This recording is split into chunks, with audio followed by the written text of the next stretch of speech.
আরে রাকিব ভাই camera ready করে লাইছেন? আমি নিজেই তো রেডি হইনি। আচ্ছা যাক, রেডি হওয়া লাগবো না। যেই ড্রেস নিয়ে আইছি আমার দিকে আজকে আর ফোকাস করবো না।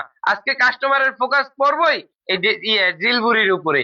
আহেন তাইলে দেখাই আপনাকে জিলবুরি ড্রেসটা কি মিয়া, মিষ্টির চাইতে বেশি মিষ্টি। দেখেন মিয়া, ৪৫ ইঞ্চি লম্বা এবং ৪৫ ইঞ্চি পাশে দেওয়া এত বড় একটা কামিজ নিয়ে আপনাদের মাঝে আইছি, আর একটা লাইক দিবেন না? হইব? অর্ডার করবেন না তা যাইবেন গা ভিডিও সেলাদার সামনে পাঠাই দিবেন, তা তো হইব না ভাই।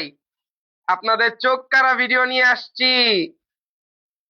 এই ড্রেসটির সর্বপ্রথম কাজ হচ্ছে গলায় কাজ করা, গলায় কাজ করা এবং আমাদের নিচের প্যানেলে কাজ করা থাকে, হাতায়ও কাজ করা থাকে, হাতায় কাজ করা, এটার ভিতরে অন্যায় কাজ করা এবং সালোয়ার গুলো ফুল ২.৫ গজ দেওয়া থাকে। ওন্না কিন্তু পুরাপুরি ২.৫ গজ ওন্না থাকে, যেটা দিয়ে আপনারা নামাজও পড়তে পারবেন, কোথাও বেড়াতেও যেতে পারবেন, মেহমানদেরকেও গিফট করতে পারবেন।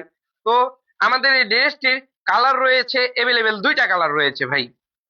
এ একটা কালার, এ একটা কালার, কালো এবং নেভি ব্লু, এই দুইটা কালারই রয়েছে। আসসালামু আলাইকুম, দেখা হবে পরবর্তী ভিডিওতে।